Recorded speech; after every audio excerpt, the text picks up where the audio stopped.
Hello, everybody. I'd like to thank you all for your support of my new novel, Whitewash, and I'd like to read to you just a brief excerpt from Chapter 9. It's entitled, Roberta Curtis. The prosecutor, Attorney Jean Peters, announced the next witness, Miss Roberta Curtis, the congressman's wife. Now, as she approached the witness stand, her poise contrasted sharply with Carol Coombs's nervousness. Here was a woman, Anthony Rossi thought, who had been in the public eye before, and her glare, the type that often makes one wilt under pressure, merely made her shine brightly. She was attired in a black pantsuit, white blouse, very little jewelry. She sat erect, head high, proud, defiant. Jean Peters asked, Mrs. Roberta Curtis, you are the wife of Congressman Curtis, and you were at home on the night of September 13th, 2016, correct? That is correct. Her diction was perfect.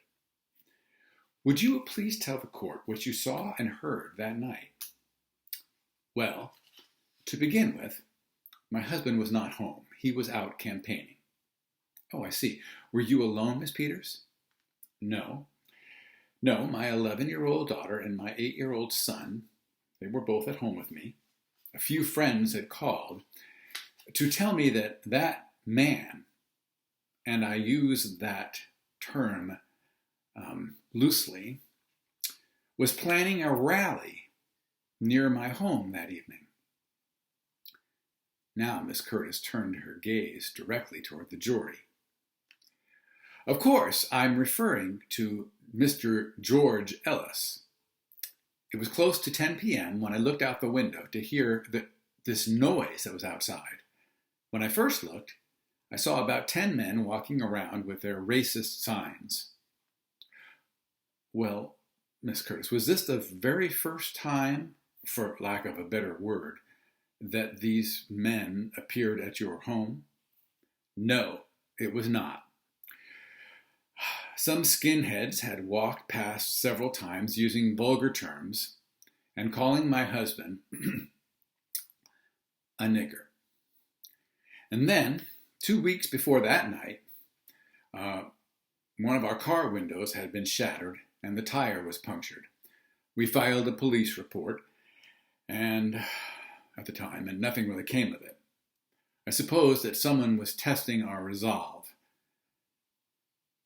She pulled her shoulders together, tilted her head, as if to say, that was not going to intimidate her or her husband. Anyway, it was the third time that they had showed up at our residence, and this one was not peaceful. Mrs. Curtis spotted Carol Coombs in the back of the courtroom and nodded toward her. Mrs. Curtis then delivered the remainder of her testimony directly to the jury, and Rossi felt that she knew whom she intended to persuade. As soon as they leapt over the hedges and lit that cross, that's when I became very frightened. Not for myself, mind you, because I know those men are cowards. Their kind usually are. That's why they wear hoods. But I didn't want to expose my children to the fear and the hatred that racism brings. You see, we thought that overt racism had ended decades ago. I guess we were wrong. And that's a reading from Chapter 9 of my book, Whitewash. Of course, it's available on Amazon or at my website, www.robertpacilio.net. I think the book is relevant, important, especially in these times. And I want to thank you all for your support. Thank you.